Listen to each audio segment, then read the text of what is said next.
Good morning girls. मैं doctor Navita Srivastava, सह आचार्य गृह विज्ञान। बच्चों, आज मैं आपको बताऊंगी वायु किसे कहते हैं और वायु की अशुद्धियाँ क्या होती हैं।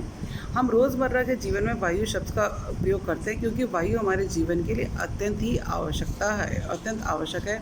इसके बिना जीवन को हम अधिक क्षण 3 या 4 मिनट तक हम नहीं जी पाते हैं।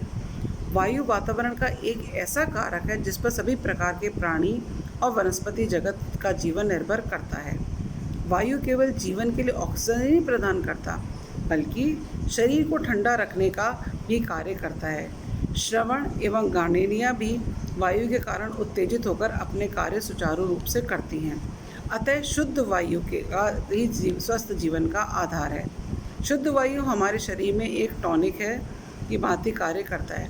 यह पाचन क्रिया को उत्तेजित, चयापचय क्रिया को व्यवस्थित एवं तंत्रिका तंत्र को शक्ति प्रदान करती है।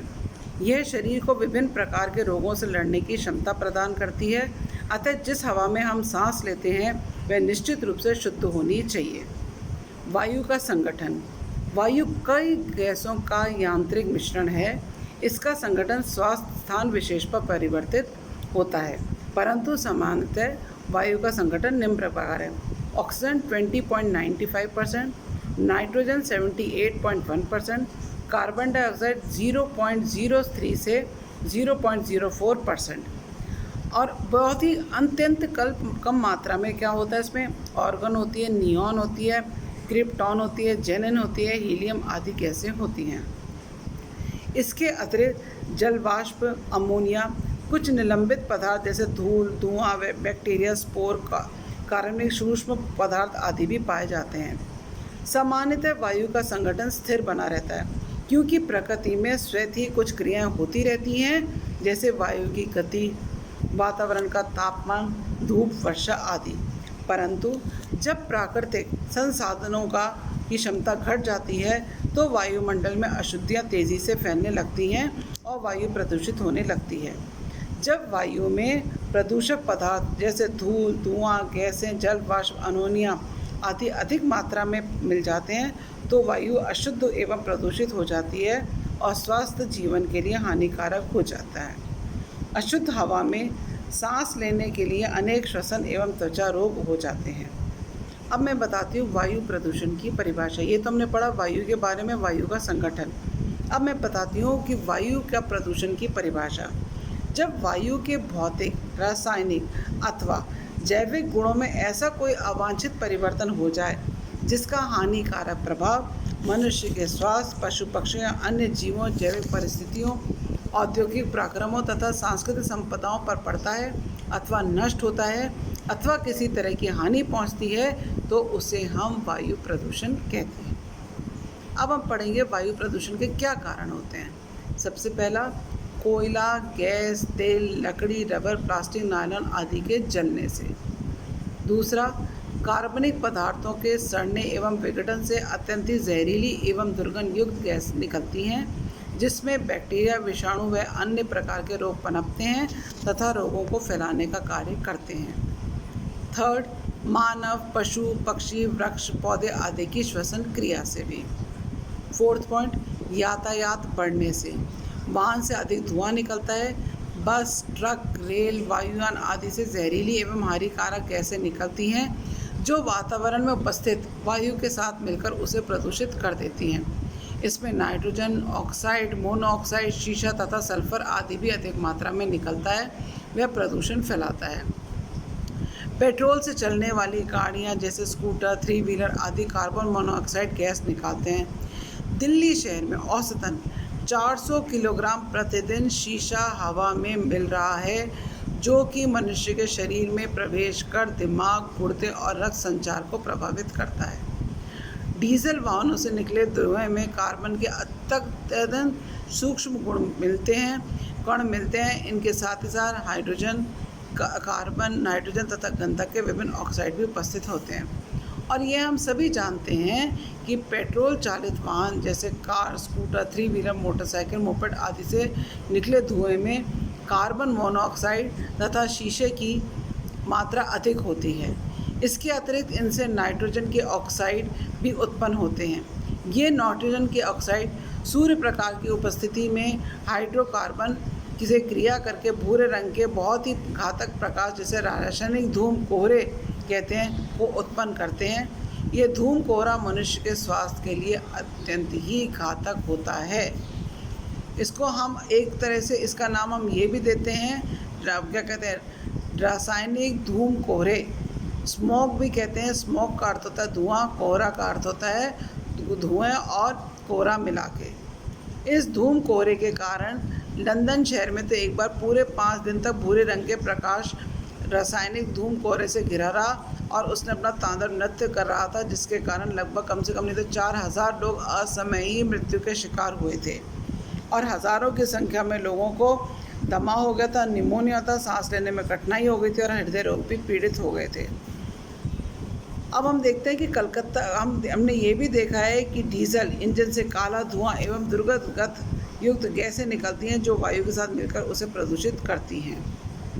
यद्यपि विकसित देशों की तुलना में हमारे देश में वाहनों की संख्या अधिक नहीं है, परंतु प्रदूषण की समस्या उतनी ही विकट है, जिसका मुख्य कारण है गाड़ियों का पुराना होना। पुराने वाहनों से अधिक धुआं निकलता है, जिसमें 5.5 से 10% तक कार्बन मोनोऑक्साइड उपस्थित रहता है। कार्बन मोनोऑक्साइड की अधिकता हर हाल में मनुष्य के स्वास्थ्य के लिए हानिकारक होती है। औद्योगिक संस्थानों से कई प्रकार की जहरीले गैसें, जैसे जो फैक्ट्री वगैरह होती हैं उनमें से कई जहरीले, जैसे sulphur oxide, nitrous oxide, carbon dioxide आदि निकलती हैं। ये गैसें वायुमंडल में एकत्रित होती जाती हैं और वर्षा के दिनों में वर्षा की बूंद के साथ जल में मिश्रित होकर धरती पर गिरती हैं, जिसे अम्लीय वर्षा भी कहते हैं। यह वर्षा सभी प्रकार के सजीव प्राणियों जैसे मानव, पशु, पक्षी, पेड़ पौधे आदि को नुकसान पहुंचाती हैं। ऐसी वर्षा के कारण फूल, पत्ती एवं फलों में छिद्र हो जाते हैं, फल शीघ्र ही सड़ने लगते हैं, पौधे सूख कर जल जाते हैं, समुद्र एवं नदियों में मछलियां मरने लगती हैं, मिट्टी में अम्ल अधिक से उपज होने पर कुप्रभाव पड़ता है। फलतः उपजाऊ मिट्टी बंजर भूमि में परिवर्तित होती रहती है। संगमरमर से बनी इमारतें जैसे दयाल बाग, आगरा के कुछ मंदिरों तथा विश्व में सुंदरता में रखने वाले ऐतिहासिक ताजमहल पर भी इसका कुप्रभाव पड़ा है और इसकी सुंदरता नष्ट हो रही है।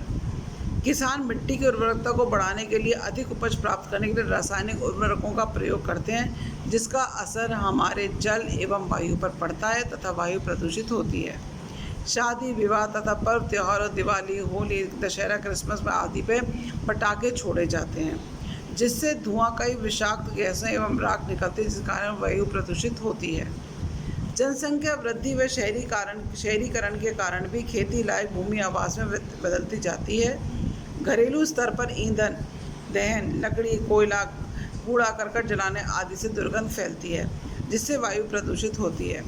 मनुष्य ऑक्सीजन गैस सांस के रूप में लेता है तथा कार्बन डाइऑक्साइड गैस छोड़ता है। अधिक जनसंख्या के कारण वातावरण में ऑक्सीजन की तो कमी हो जाती है और कार्बन डाइऑक्साइड की वृद्धि रहती है, जिससे वायु प्रदूषित होती है। पौधे कार्बन डाइऑक्साइड को सांस लेने के रूप में लेते हैं और ऑक्सीजन को छोड़ते हैं, परंतु वनों की कटाई से वायुमंडल में ऑक्सीजन और कार्बन डाइऑक्साइड की मात्रा में असंतुलन होता जा रहा है, जिससे वायु प्रदूषित होती है। वायुमंडल में ओजोन गैस की एक परत पाई जाती है। यही ओजोन गैस पृथ्वी पर अव्यवस्थित सभी प्रकार के सजीव प्राणियों के लिए एक सुरक्षा कवच की भांति कार्य करती है और सूर्य की पराबैंगनी किरणें एवं विकिरण से बचाती है। यह परत पृथ्वी से 25 से 30 किलोमीटर की दूरी पर 5 किलोमीटर में पाई जाती है, परंतु वैज्ञानिक एवं औद्योगिक विकासों के साथ साथ इस ओजोन परत में भी छिद्र होने लगे हैं, जिससे सूर्य की पराबैंगनी किरणें अब सीधे ही ओजोन परत में अवशोषित न होकर सीधे पृथ्वी पर आने लगी हैं। इसका कुप्रभाव सभी सजीव प्राणियों के स्वास्थ्य पर पड़ने लगा है। इसके कारण कैंसर जैसे भयानक रोग में बढ़ने की संभावना बढ़ गई है। फसलों पर कीटनाशक दवाइयों के प्रयोग एवं कीड़े मकोड़े, मच्छर मारने वाली दवाइयों के प्रयोग से भी वायु प्रदूषण निरंतर बढ़ रहा है। औद्योगिक संस्थान, रासायनिक कारखाने आदि वायु प्रदूषण के कारण मुख्य हैं, जिनसे हानिकारक एवं जहरीली गैसें निकलती हैं, जो वायुमंडल में उपस्थित वायु को हानिकारक एवं विषैला बना देती हैं। ऐसी प्रदूषित हवा में सांस लेने से व्यक्ति के स्वास्थ्य पर बुरा असर पड़ता है। आपने पहले भी सुना होगा, भोपाल गैस त्रासदी हुई थी, इसका उदाहरण है, जिसके सैकड़ों की संख्या में मृत्यु हो गई थी। ताप विद्युत ग्रहों में ताप प्राप्ति के लिए बहुत अधिक मात्रा में कोयला जलाया जाता है। कोयले के जलने से sulphur dioxide, carbon dioxide, carbon monoxide एवं अन्य गैस एवं धुआं निकलता है। इतना ही नहीं, कोयले के राख में भी व्यर्थ पदार्थों के रूप में बाहर फेंक दी जाती है। राख के उड़ने से वायु प्रदूषित होती रहती है। ये दुर्भाग्य की बात है कि हमारे देश के ताप विद्युत घर कोयले से ही चलते हैं। इन संयंत्रों के मुख्य अवशेष जो होते हैं राख, carbon dioxide, carbon oxide, sulphur dioxide एवं काले। यद्यपि भारत में पाए जाने कोयले में गंधक की मात्रा अत्यंत ही कम है, परंतु उसमें राख की मात्रा बहुत अधिक 20 से 40% तक की होती है। फिर होता है, हम कई बार घरों में स्प्रे, पेंट, फर्नीचर, पॉलिश आदि में विलयनों का उपयोग किया जाता है। रासायनिक प्रयोगशाला में विलयकों का उपयोग विभिन्न किस्मों के पदार्थों को बनाने में किया जाता है, परंतु अधिकांश विलयक हाइड्रोकार्बन होते हैं। जब स्प्रे, पेंटिंग अथवा पॉलिश किया जाता है तब ये पदार्थ सूक्ष्म कणों तथा वाष्प के रूप में वायुमंडल में मिल जाते हैं, जो वायु के प्रदूषण होने का कारण बन जाते हैं। एंड लास्ट है परमाणिक ऊर्जा परियोजनाएं, जो हमारे एटॉमिक एनर्जी प्रोजेक्ट्स हैं, जहाँ संपूर्ण विश्व में परमाणु बनाने की होड़ लगी मची है। हर एक देश परमाणु संपन्न होना चाहता है, और यह सत्य भी है कि जिस देश में जितना अधिक परमाणु बम होता है वह इतना ही शक्तिशाली होता है। इसका ज्वलंत उदाहरण है हमारा अमेरिका। तो आज हमने ये पढ़ा वायु किसे कहते हैं, और वायु प्रदूषण के बारे में हमने ये सारी बातें पढ़ ली हैं। और मैं इसके अलावा और जो बातें होंगी वो मैं आपको कल बताऊँगी वायु के बारे में।